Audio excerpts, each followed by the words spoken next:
Bonjour tout le monde, c'est Mélissa et je vous retrouve pour une capsule concernant les développements de la COVID-19 sur notre territoire. Nous allons vous présenter des nouvelles positives, aussi vous parler d'initiatives citoyennes et municipales, sans oublier vous détailler les différentes nouvelles de la MRC de la Jacques-Cartier. D'ailleurs, pour ce segment, on débute avec l'annonce du report de l'événement du Gala Reconnaissance des étoiles de la Jacques-Cartier. L'événement aura lieu à l'automne prochain, donc il n'est pas complètement annulé. Pour ce qui est de la date et du dévoilement des finalistes, on n'a pas d'informations pour l'instant, mais en suivant les réseaux sociaux de la MRC de la Jacques-Cartier et aussi son site web, vous serez tenu informé. Sachez aussi que la MRC a annoncé qu'il n'y aurait pas d'augmentation de tarifs pour le service de transport en commun. Le préfet de la MRC, M. Claude Lebel, a souligné que son équipe et lui voulaient aider les familles de notre territoire et aussi leur donner un moment de répit en annonçant finalement qu'il n'y aurait pas d'augmentation.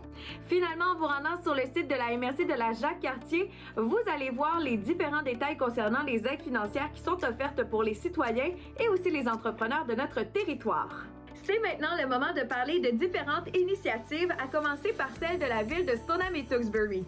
Dans les derniers jours, on a remarqué qu'avec le confinement, plusieurs familles ont procédé à leur grand ménage du printemps.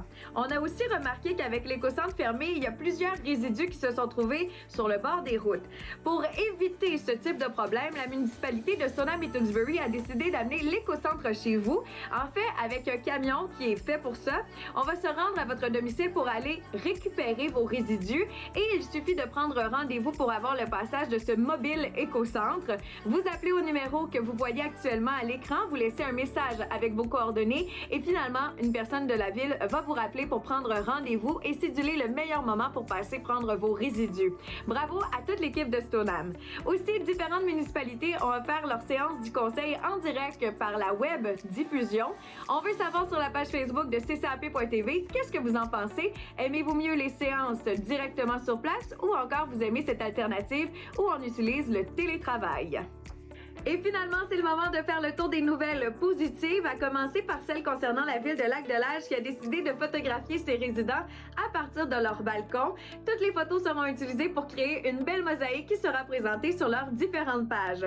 Suivre l'école Montagnac sur Facebook, c'est avoir droit à de bonnes recommandations. Les enseignantes d'éducation physique ont décidé de proposer aux parents de suivre la plateforme Oura qui suggère des bonnes idées d'activités à faire avec les jeunes et aussi qui leur permet de développer leurs compétences selon leur champ d'intérêt.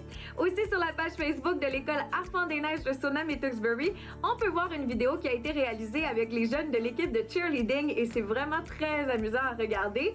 Et finalement, nous aimerions souligner le travail des bénévoles, du personnel et aussi des familles des résidents de la résidence Saint-Dostène à Lac-Beauport.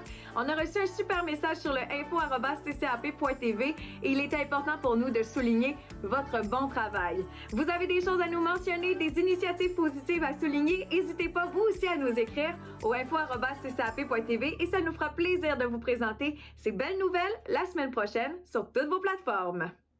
Toi, Angus, si je me trompe pas, t'aimes bien le télétravail?